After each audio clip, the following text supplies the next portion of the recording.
All right, so I'm in the textbook on page 336.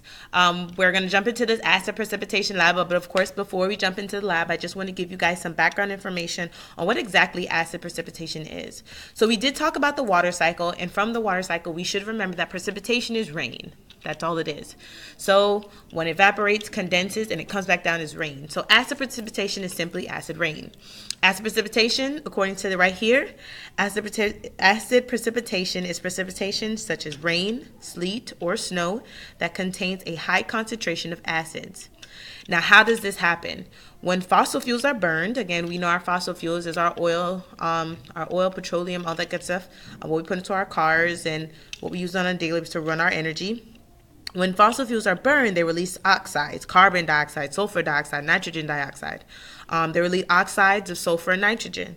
When the oxides combine with water in our water cycle and get into the atmosphere, they then form sulfuric acid and nitric acid while they are condensing, and then it falls down as acid precipitation, acid rain. This acid rain then flows into our waters, rivers, and streams.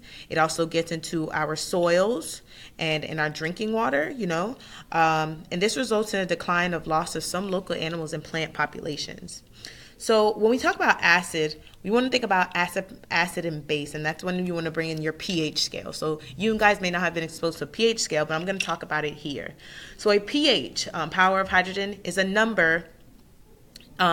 Is a number on a scale, and it measures how acidic or how basic your substance is. So a pH scale is in figure 12 right here, and I'm just going to talk about this a little bit. So looking at this, you can see tap water here. So tap water is actually very close to our midline here. So 7 is going to be our midline. So 7 is very normal. It's not acidic and it's not basic. It's just right there in the middle. So that's our midline.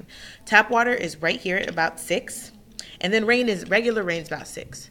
So when we talk about acid rain, it's because when we test strip, which you guys are going to be using our pH strips in class during the experiment, you'll see that when it's red, it means it's acidic. When it's blue, it's going to mean that it's basic. So regular rain is here at 6. If you test a sample of water today and it is red, that means it's an acidic rain. It's an acidic water. Especially, and again, our samples are going to be pond water and ocean water that the science teachers here collected at these local lakes and oceans and ponds. So you're going to see that there really is a such thing as acid rain. And again, when you think of acid rain, I don't want you to think of rain falling from the sky and burning your face. Because as you can see here, acid rain is about the same thing as a soft drink or soda. So if you spill soda on your hand, it's not going to burn through your hand. So acid rain also doesn't burn through your hand, but it also is very detrimental to our crops and our land. So when we're thinking about no matter what you eat or what you feed on or what you drink, you have to remember that over time, it's going to be soaked up into the plants. It's going to be soaked up into the grass. The grass is growing the fruits, and food is growing. And whether you eat meat or you just eat vegetables, it's still sopping it up and causing a problem. Okay, so that's what you want to keep in mind during this lab. That pollution is causing problems, not just in the air, not just in the water, but overall in all components: the land, the water, the air, and even in our bodies. All right, so let's jump into this lab.